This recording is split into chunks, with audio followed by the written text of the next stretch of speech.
Jayam Vishnuvad Puramansu Parivraj Kacharja Ashto Tarasati Shri Srimad A.C. Bhakti Vedanta Swami Raj Prabhupada Ki Jai Ananta Koti Vaishnavrinda Ki Jai Nam Acharya Srila Haridas Thakur Ki Jai Prem Sakaho Shri Krishna Chaitanya Prabhu Nityananda Shri Advaita Gadadhar Shiva Shadi Gaur Bhaktavrinda Ki Jai Sri Sri Radha Krishna Gop Gopinath Sham Kunu Radha Kunigiri Govardhan Ki Jai Vrindavan Tham Ki Jai Navadip Tham Ki Jai Jagannath Puri Ki Jai Ganga Mai Ki Jai Jamuna Mai Ki Jai Tulsi Devi Ki Jai Bhakti Devi Ki Jai Samaveta Bhakta Vrinda Ki Jai.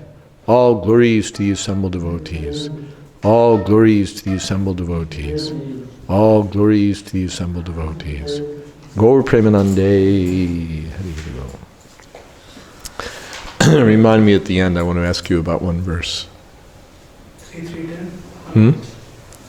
3:10 onwards? Yeah, we're at 3:10. But remind me at the end, I want to ask you about one verse. Okay?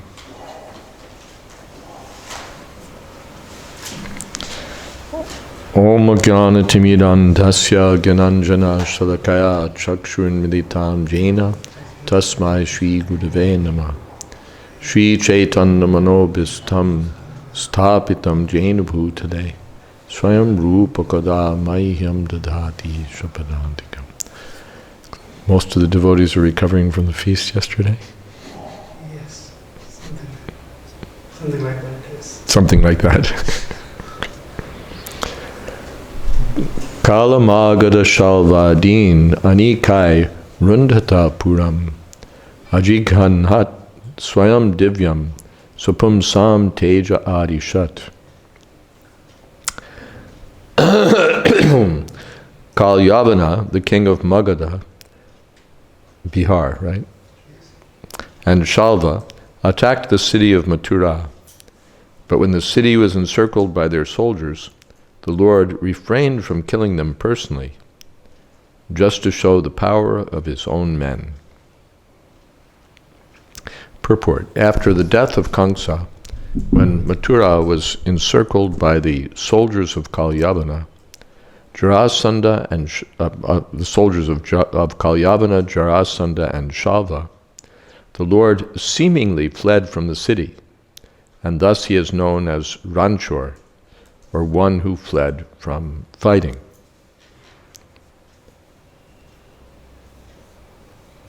In the material world, if someone flees from the battlefield, he's court-martialed, he's reviled, he's disgraced forever.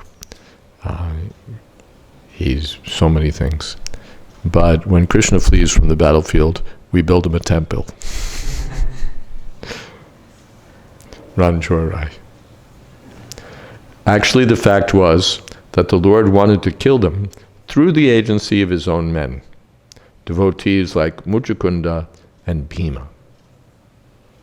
Kalyavana and the king of Magad were killed by Muchukunda and Bhima respectively, who acted as agents of the Lord. By such acts, the Lord wanted to exhibit the prowess of his devotees, as if he were personally unable to fight, but his devotees could kill them. The relationship of the Lord with his devotees is a very happy one. Actually, the Lord descended at the request of Brahma in order to kill all the undesirables of the world. But to divide the share of glory, he sometimes engaged his devotees to take the credit. The battle of Kurukshetra was designed by the Lord himself, but just to give credit to his devotee Arjuna, Nimitta Matram Bhavasavya Sachin, he played the part of the charioteer, while Arjuna was given the chance to play the fighter, and thus become the hero of the battle of Kurukshetra.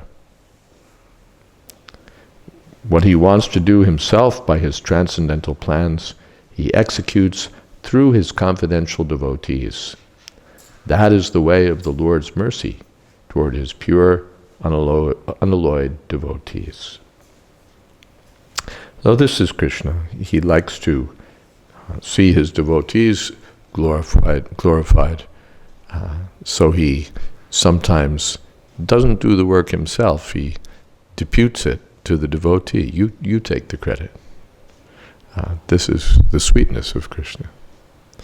Pritiviti atache nagaradi gram sarvatra prachar hoibe mornam. Chaitanya Mahaprabhu could have done the whole thing. But he deputed his agent or agents to carry out the work. One time when Prabhupada said that when Bhaktivinoda Thakur left this world, he said, "I'm leaving now, my work unfinished." And one devotee, Vishnujan Maharaj, asked Prabhupada what he meant by that. Prabhupada said he could have done everything. He's Vaishnava, he's all powerful. He said, but he kindly left something for you to do. So this is the opportunity, nimitta matram. One can become the agent of the Lord and become glorious by the grace of the Lord. Krishna is glorious, and the devotee also becomes glorious by serving Krishna. Not those who want to become independently glorious become inglorious. But those who serve Krishna actually become glorious.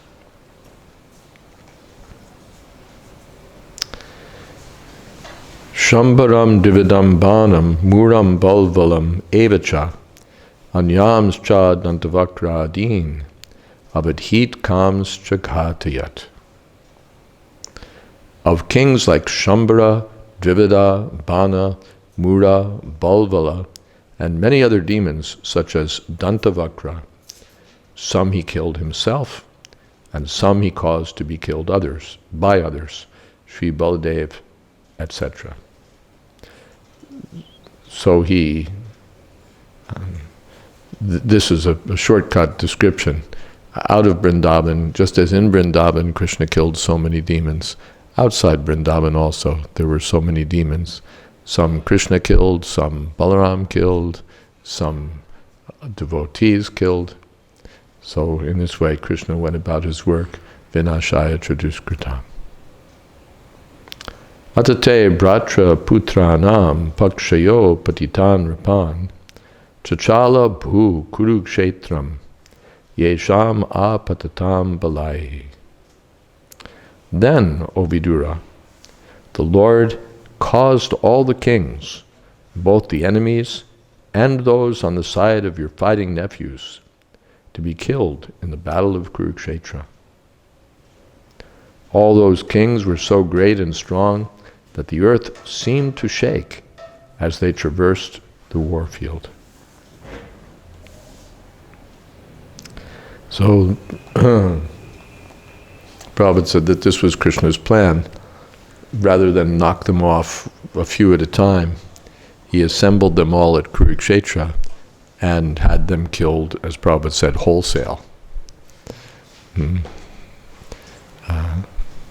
So many at once. So that was Krishna's arrangement. We see, what is that? Daivam Chaivatra Panchamam. Finally, everything is done by Daivam, by the hand of Krishna, or the hand of destiny, which is finally the hand of Krishna. So they were all destined to die at Kurukshetra. So their destiny, or the hand of the Lord, brought them all together, and Krishna arranged for them to be killed. Any questions so far? Sakarna dushasana shobalanam kumantra pakena hatashriyayusham suyodhanam sanucharam shayanam bhagnorum urvyam nanananda pashan. Duryodhana was bereft of his fortune and duration of life because of the intricacy of ill advice given by Karna, Dushasana, and Shobala. Shobala means Shakuni.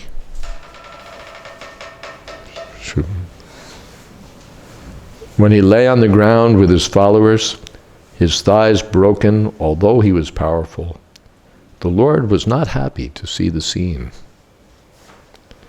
Purport: the fall of Duryodhana, the leading son of Dhritarashtra, was not pleasing to the Lord, although he was on the side of Arjuna, and it was he who advised Bhima how to break the thighs of Duryodhana while the fight was going on. The Lord is constrained to award punishment upon the wrongdoer, but he's not happy to award such punishments, because the living entities are originally his parts and parcels. He is harder than the thunderbolt for the wrongdoer, and softer than the rose for the faithful. The wrongdoer is misled by bad associates and by ill advice, which is against the established principles of the Lord's order, and thus he becomes subject to punishment.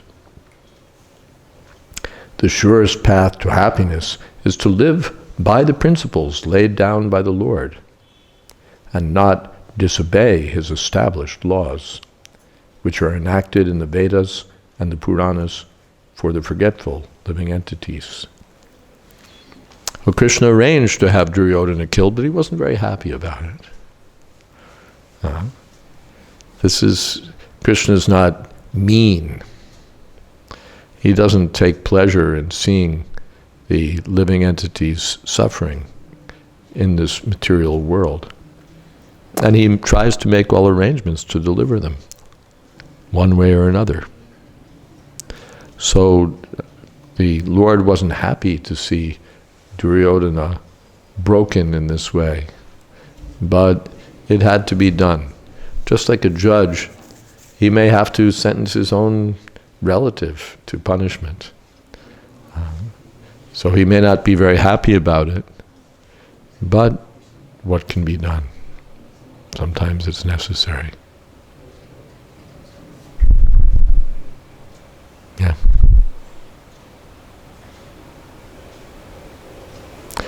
Anything? Yes. So in the last line of the purport, with the Vedic scriptures are meant for living entities who are generally forgetful. So do the pure devotees also read and discuss Srimad Bhagvatam? The pure devotees, do they read and discuss Srimad Bhagvatam? Do the pure devotees read and discuss Srimad Bhagavatam? So why? Because they are not forgetful. No. The laws are enacted in the Vedas and Puranas. So the pure devotees take pleasure in the topics of Srimad Bhagavatam. For the forgetful living entities, you need to know the law. You need to know no gambling, no intoxicants, no illicit sex, no meat eating. Know this, know that. You must do this, you must do that. That's for the forgetful souls. But for those who are more advanced, of course, the laws also are appreciated. Just an honest man appreciates, a man who doesn't know the law, he becomes happy to know what the law is, if he's honest. And those who know the law, they're happy. Yes, our nation has good laws. But apart from that, in the Puranas and the Vedas, there's glorification of the Lord. And that's especially relished by the pure devotees. It's the Bhagavatam or the Vedic writings are good for the beginners, and they're good for the advanced devotees also. The beginners will learn something, I have to do this, I have to do that. I'm suffering because of this, I'm suffering because of that. And the advanced devotees also will appreciate these topics, but still more they'll be interested in the glories of the Lord and the relationship of the Lord with his devotees. Is that okay?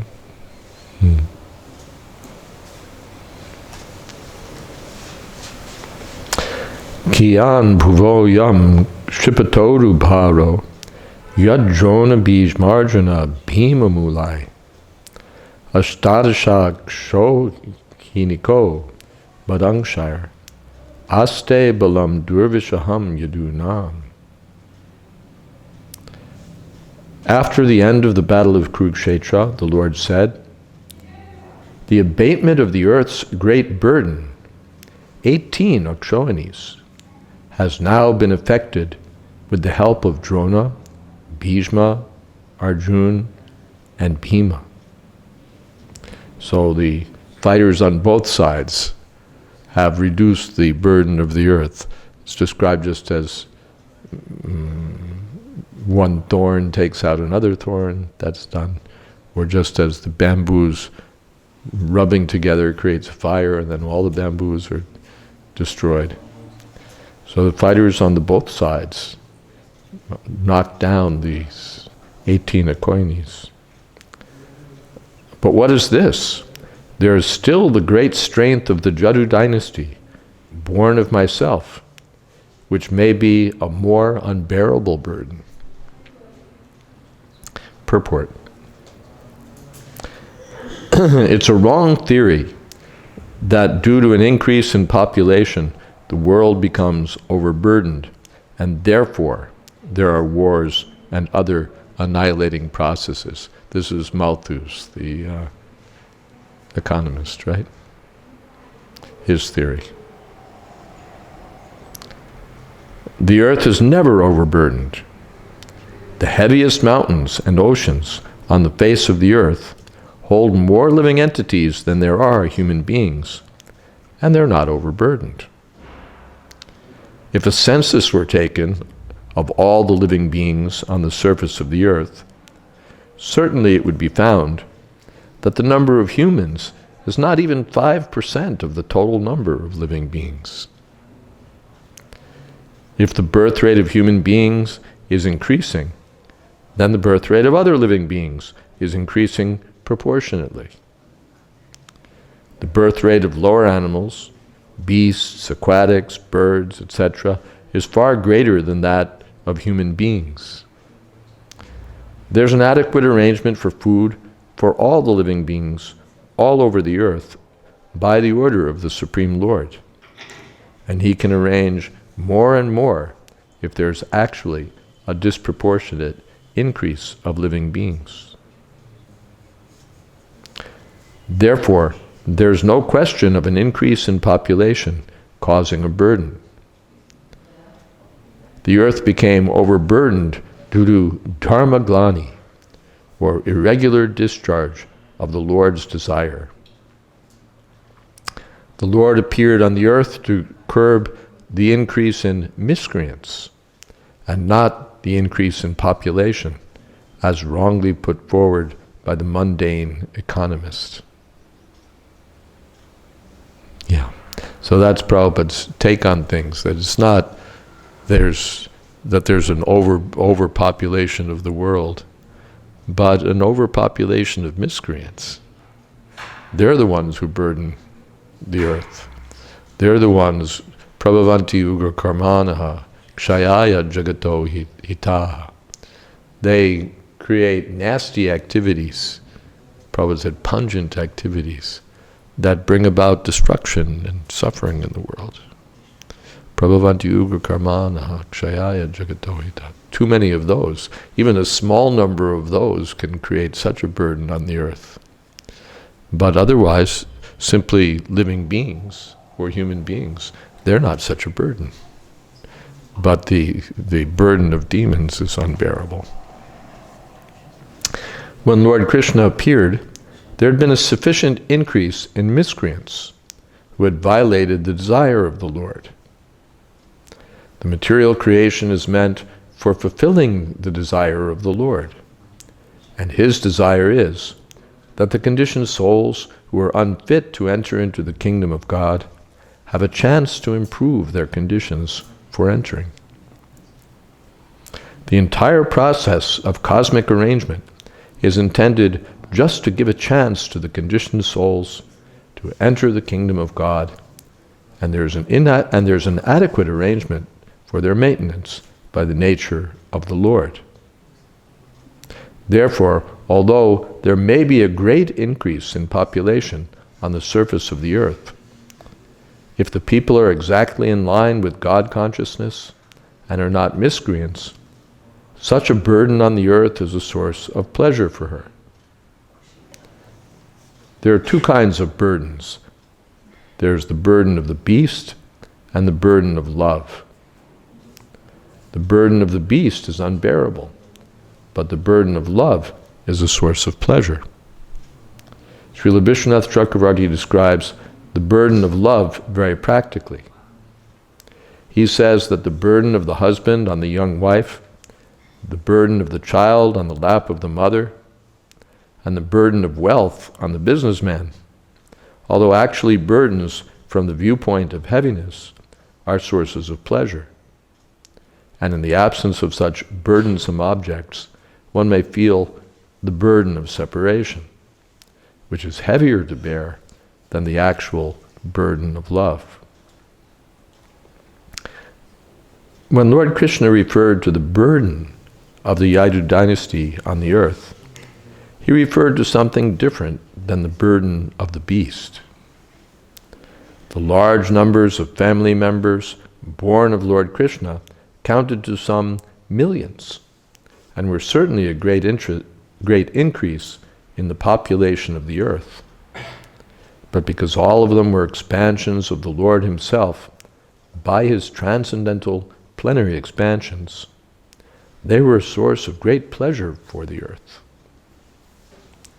When the Lord referred to them in connection with the burden on the earth, he had in mind their imminent disappearance from the earth.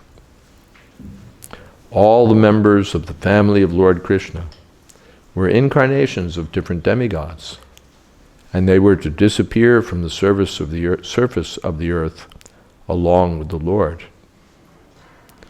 When he referred to the unbearable heaviness on the earth in connection with the Yadu dynasty, he was referring to the burden of their separation.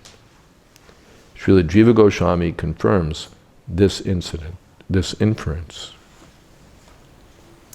This is the subject of the 11th canto of Srimad Bhagvatam. When Srila Prabhupada finished dictating the Krishna book, on the very same dictation tape, he began dictating a new book called Krishna Supplementary, His Sublime Teachings, which was to be a summary study of the 11th canto of Srimad Bhagavatam.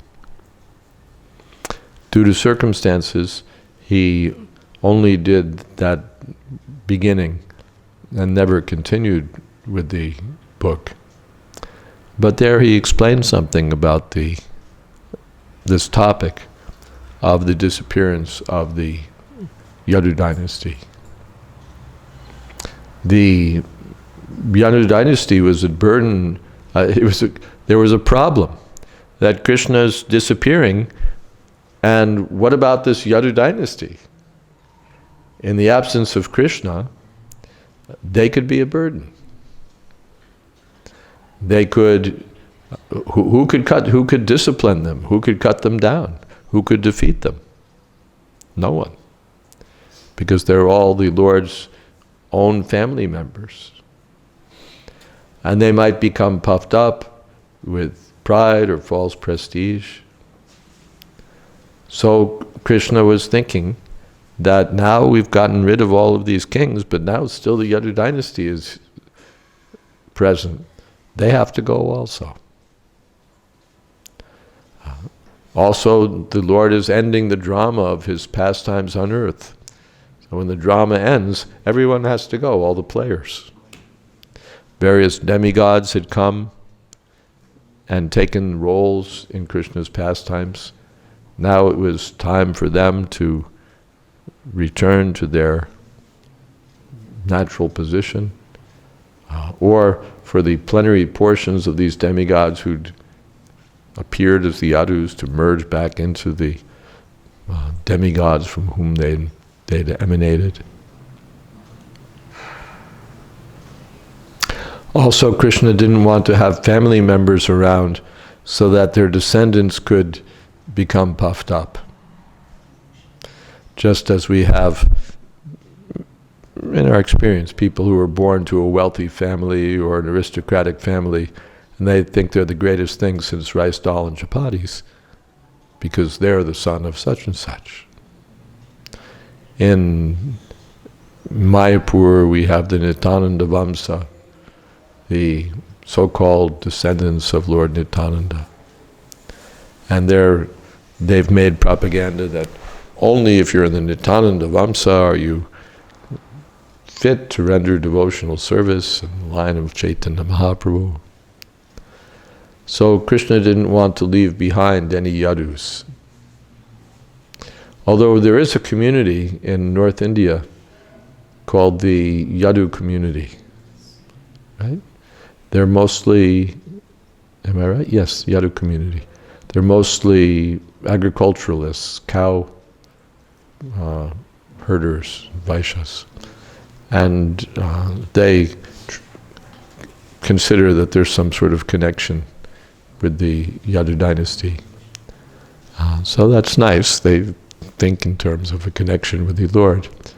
But in fact, the entire Yadu dynasty was destroyed. So hardly,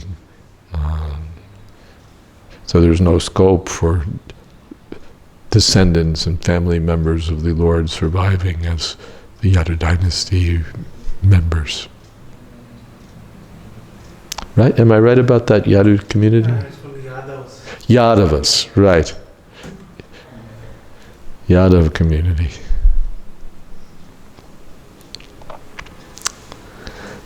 Any questions? Do the modern economists consider the problem as population because most of the population is now Varnasankar? No, they don't think that way. Although one suspects that some of the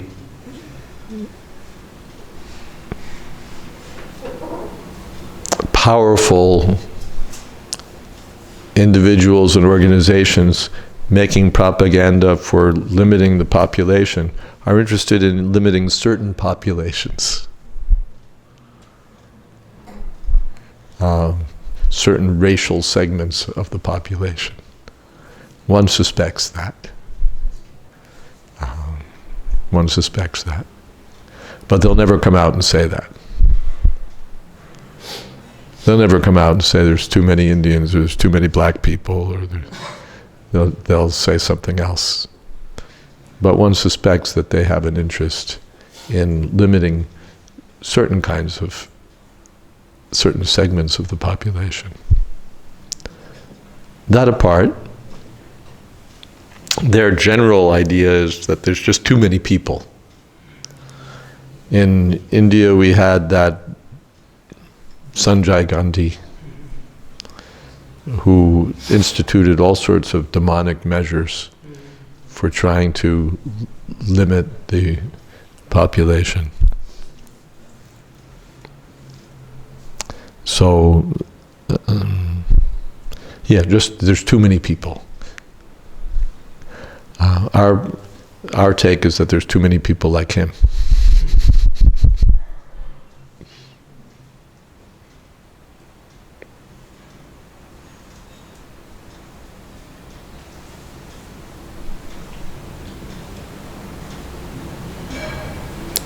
When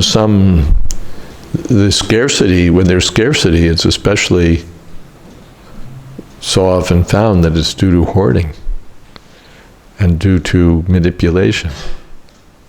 The earth is producing more than enough, but as Prabhupada says in the description of autumn, when there's abundance, then the capitalists aren't very happy. Say there's a huge rice crop or whatever it may be, and the rice sellers aren't so happy because the abundance means the price goes down. So they'd rather have a shortage so that they can jack up the price. So there's so much of that in economic calculation that, yes, so much of that in economic calculation. They're thinking it's our property. It's our property.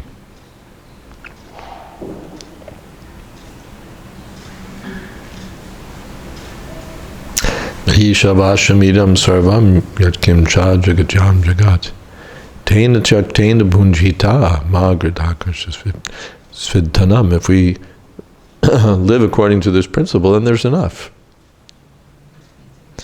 But if we want to live extravagantly, and especially if we want to live at the expense of others, then too many people. And also we sometimes become afraid that these too many people will knock us down.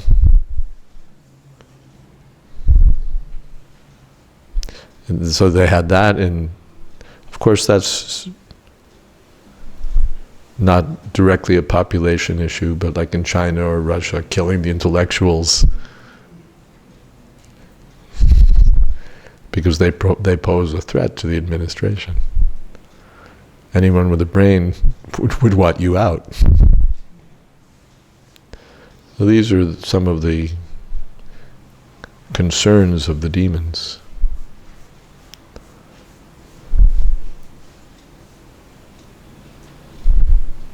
They want more sex and less children.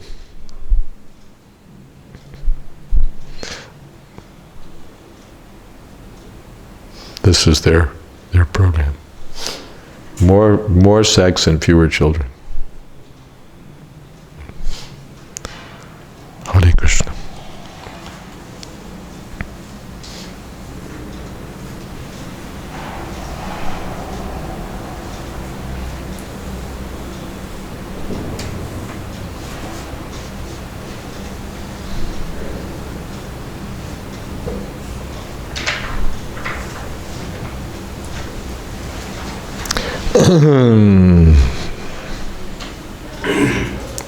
Mito yudaisham bhavita vivado madvamadatamra vilochananam naisham vidhopaya iyan atonyo mayudyate dar tatate swayam sma. When they quarrel among themselves, influenced by intoxication, with their eyes red like copper because of drinking madhu, then only will they disappear. Otherwise, it will not be possible. On my disappearance, this incident will take place. Purport: the Lord and his associates appear and disappear by the will of the Lord. They are not subjected to the laws of nature. No one was able to kill the family of the Lord, nor was there any possibility of their natural death by the laws of nature.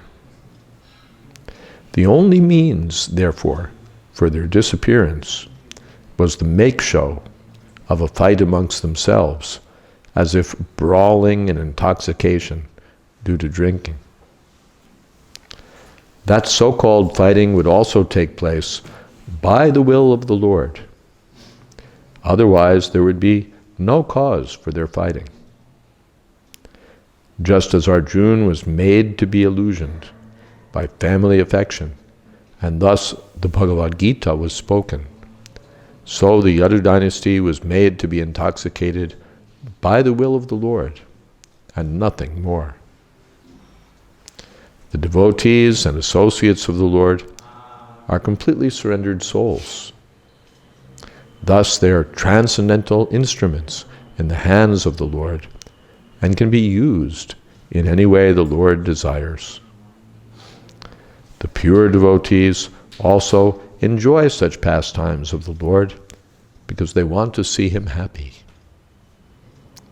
Devotees of the Lord never assert independent individuality. On the contrary, they utilize their individuality in pursuit of the desires of the Lord. And this cooperation of the devotees with the Lord makes a perfect scene of the Lord's pastimes.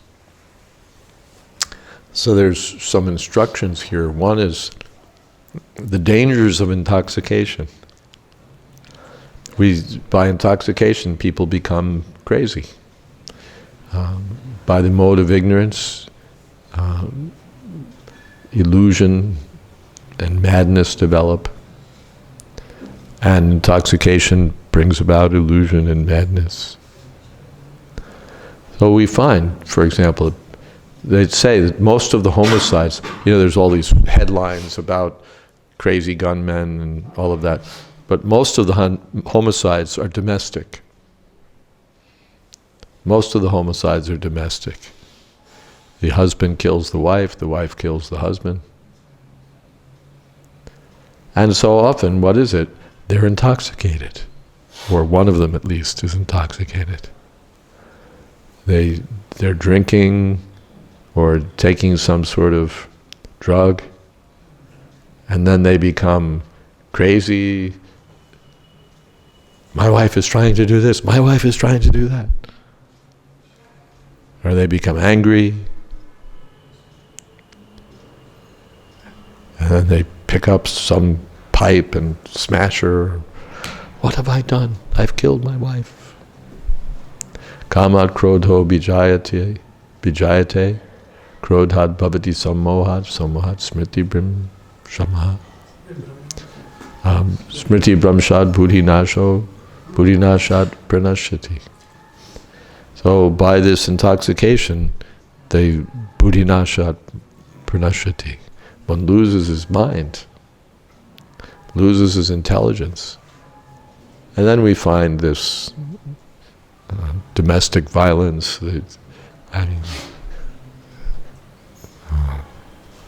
all kinds of crazy things.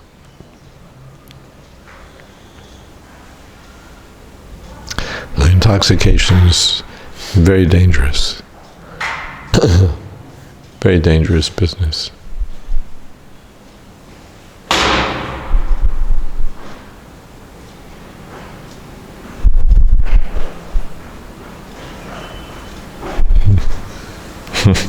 And if you add that to the traffic deaths that are due to intoxication, so many traffic accidents are caused because the driver is drunk. So how much, the drama is all about this terrorist or that terrorist, but so many of the murders and deaths are due to intoxication, which officially, at least, by the way, the Muslims don't take. They have the same principle we have, no intoxicants.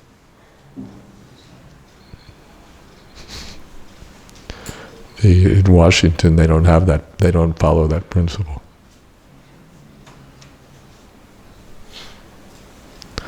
So here the Yadus, although they're all family members, became intoxicated, and the result of the intoxication was that they all killed one another. They became furious, and then no one considered who's a brother, they just smashed one another. Another lesson is, Prabhupada said that it would be very difficult for ISKCON to be damaged from the outside, but from the inside it would be possible. So we have to be very careful about these quarrels and disagreements among the devotees. They can be more destructive than, we're trying to fight the demons, we're trying to fight the non-devotees, but the quarrels among the devotees can cause greater destruction. Therefore, Prabhupada asked for cooperation. Mm-hmm. The separation of ISKCON Bangalore will be considered as quarrel among devotees? Excuse me? The separation of ISKCON Bangalore will be considered as quarrel within devotees? The separation of ISKCON Bangalore is considered quarrel among the devotees? Sure. Disagreement. Of course, it's not just a quarrel, but when one party invents a different philosophy to achieve its own ends. We can't, by the way, avoid quarrel just by agreeing on everything. That's foolish. But to avoid quarrel, to keep everything smooth, we just go along with everything and say, well, yeah, okay. That's foolish. It's better to disagree openly. That this is wrong. Disagreement there's also healthy disagreement. It's not that we have to all agree on everything, otherwise somehow or other we're busting up the society. To disagree is also healthy. That's individuality. If we suppress individuality, then it'll come out anyway. You can't really stop individuality. And individuality means difference of opinion. It means different perspectives, different ideas. So just trying to paper that over or blend it all into one homogeneous soup will not be the best policy. Disagreement can be good. But as far as possible, the disagreement should be respectful. Disagreement should be productive. Disagreement should be carried on in the spirit of Vaishnav appreciation. Not that whoever I disagree with or whoever disagrees with me must be a demon.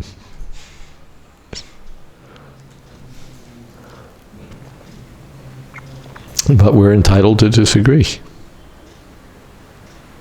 Not that and it's also not that because the majority think one way, we have to think that way also.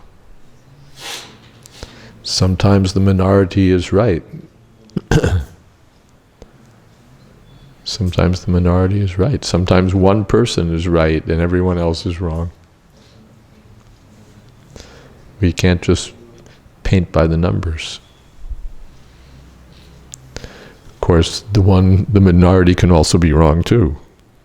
It's not that being in the minority guarantees that you'll be in the right. But anyway, we should try to we should first of all follow the regulative principles, regularly chant and hear, keep our purity. And then when there's disagreements, we should be able to handle them. All right, we have disagreements.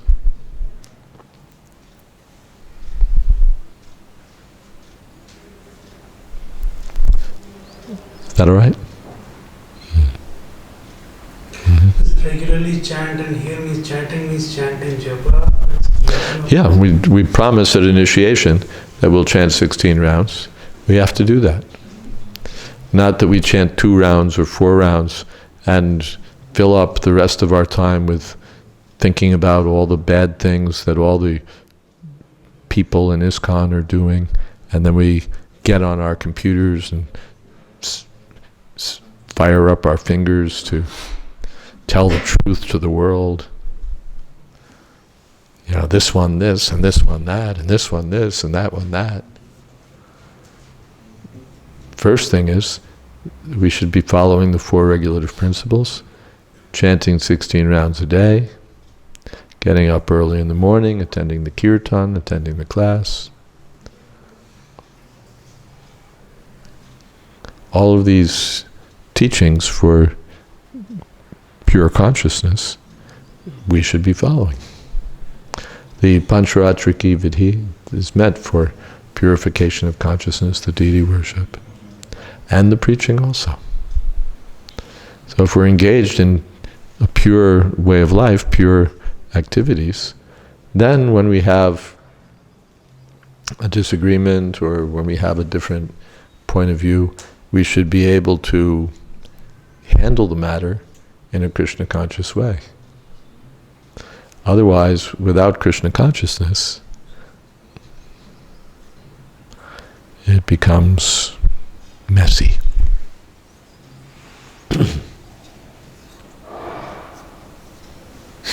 Even agreeing and not following is messy.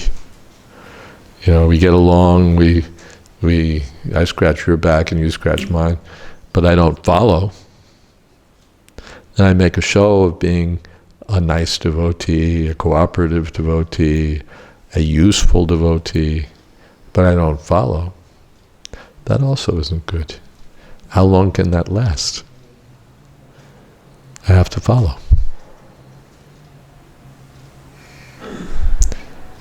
We promise at the time of initiation, no gambling, no intoxicants, no meat eating, no illicit sex, 16 rounds. We should do all these things. It's not just meant to be a promise and then we forget it.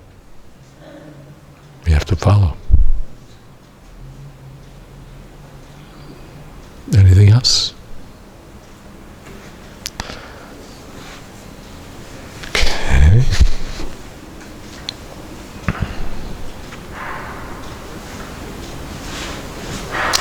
Evam sanchintya Bhagavan Swarajye stapya dharmajam Nandayama sasurada sadhunam vartma darshayan. Lord Sri Krishna, thus thinking to himself, established Maharaj Yudhishthira in the position of supreme control of the world in order to show the ideal of administration on the path of piety. So this was one of Krishna's objectives. Paritranaya sadhunam vinashaya chaduskritam. Yudhishthira in, Duryodhana out. So Krishna accomplished that. He didn't leave until seeing that Yudhishthira Maharaj was established on the throne of Hastinapura.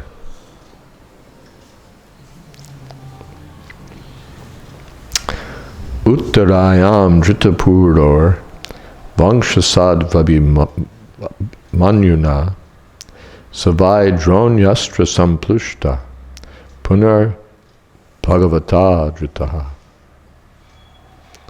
The embryo of Puru's descendant, begotten by the great hero Abhimanyu, in the womb of Uttara, his wife, was burnt by the weapon of the son of Drona. But later, he was again protected by the Lord. So this would be of particular interest to Maharaj Parikshit, because it's him. The embryonic body of Parikshit, which was in formation after Uttara's pregnancy by Abhimanyu, the great hero, was burned by the Brahmastra of Ashvatthama. But a second body was given by the Lord within the womb, and thus the descendant of Puru was saved. This incident is the direct proof that the body and the living entity, the spiritual spark, are different. When the living entity takes shelter in the womb of a woman through the injection of the semen of a man, there's an emulsification of the man's and woman's discharges, and thus a body is formed, the size of a pea, gradually developing into a complete body. But if the developing embryo is destroyed in some way or other, the living entity has to take shelter in another body, or in the womb of another woman. The particular living entity who was selected to be the descendant of Maharaj Puru, or the Pandavas, was not an ordinary living entity, and by the superior will of the Lord, he was destined to be the successor to Maharaj Yudhishthira.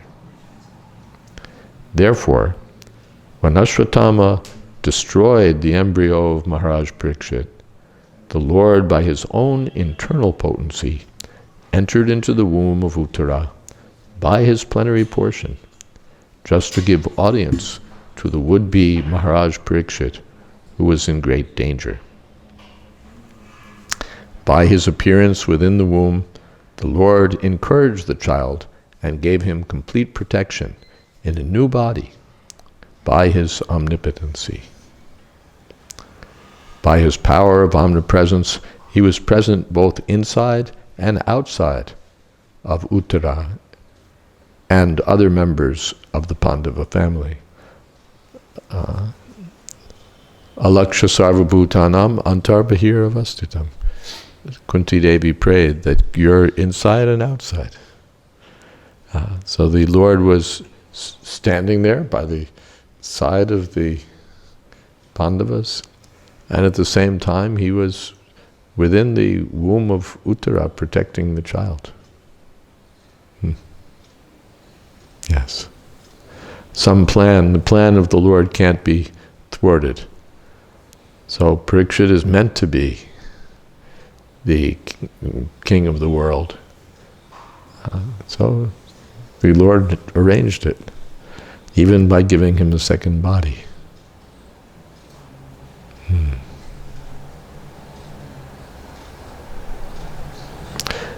Any questions? Yes. Just the first shloka, it was about the destiny. How do the destiny plays role in the life of devotees? How does destiny play a role in the life of devotees? Interesting question. According to our past activities, something is there as destiny already. You've got a man's body. You're not going to give birth to a child. Right? That's not destined for you. It's destined that won't be for you. Other things are similarly destined. Can't be changed because you have this body. Death, jatasyahi dhruva mrityu. Because you've taken your body, you're destined to die. That's settled up. Not that I won't die because I'm a devotee, I'm transcendental. And according to this body, there'll be a certain amount of suffering, a certain amount of happiness. And that also is not so easily changed. Of course, the Lord can change everything if He likes. Or the Lord can make everything auspicious with whatever there is. Whatever there is. I've given the example in my life. When I was on Padayatra. No, this is a different story. If you look at my astrological chart, you'll see some really bad things. I'll never be blessed to live at home. I'll have dim prospects for family happiness. I'll always be abroad somewhere.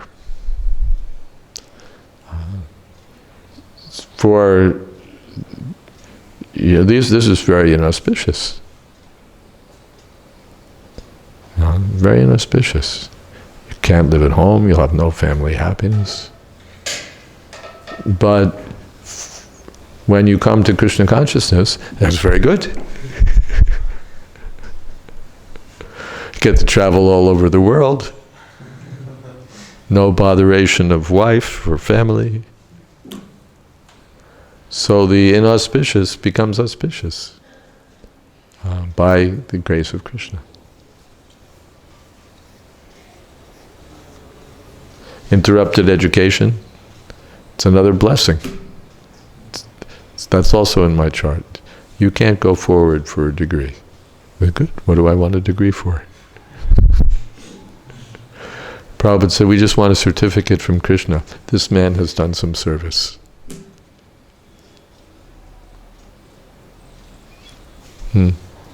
But by the right use of free will, can one change the calamities completely, which one is... Yeah, everything, the good or bad, everyone's life is a calamity.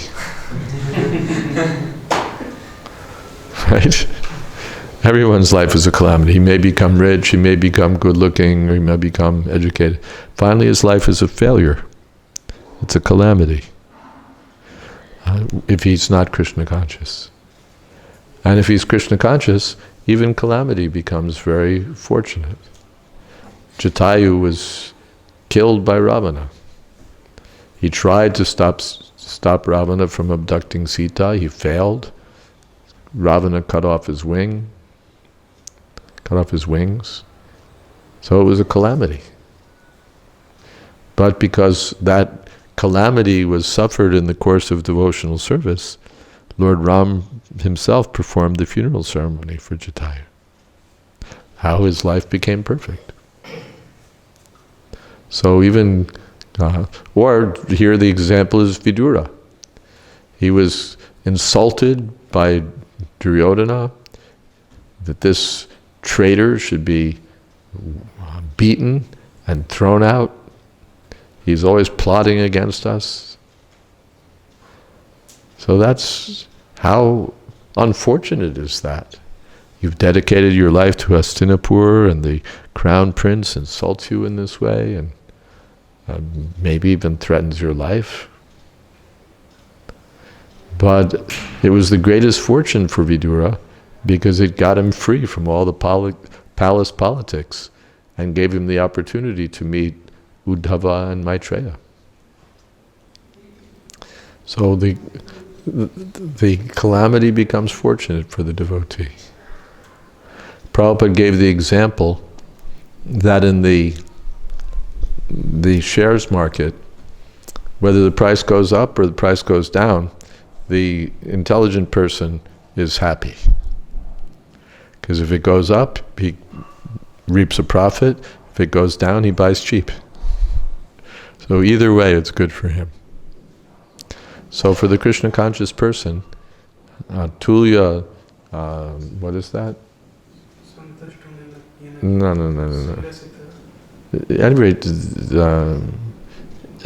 Everything is fortunate for him.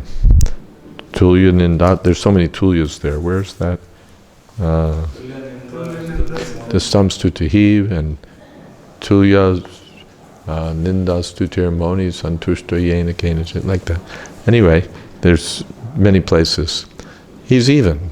Narayana Parasarve Nankutashchana Bibhyati Svarga Apavarga Narakesh Api Tulyartha Darshana. For a devotee, he may go to Svarg, he may go to hell, he may get liberation, all the same. Tulyartha Darshana. As long as he can be engaged in the service of the Lord, he's happy. So in that way, I was on a train here in India one time and some young lady said to me, "Can you read palms?" I said, "Sure." So I looked at her palm. I said, "Oh. If you become Krishna conscious, your whole life will be fortunate."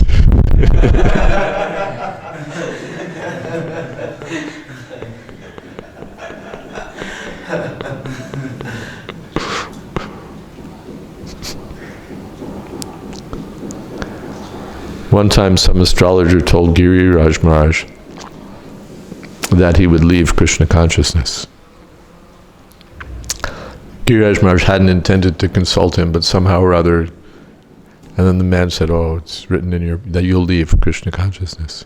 So then Giriraj Maharaj was very unhappy. Then he approached Prabhupada and said, "This is what the palmist has said." Prabhupada said, "By 3 claps before the deities, all the lines in your hands change."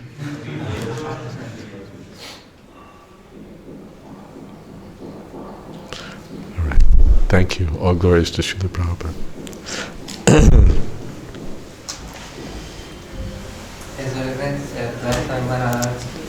Samaveta Bhakta Brinda Ki Jai.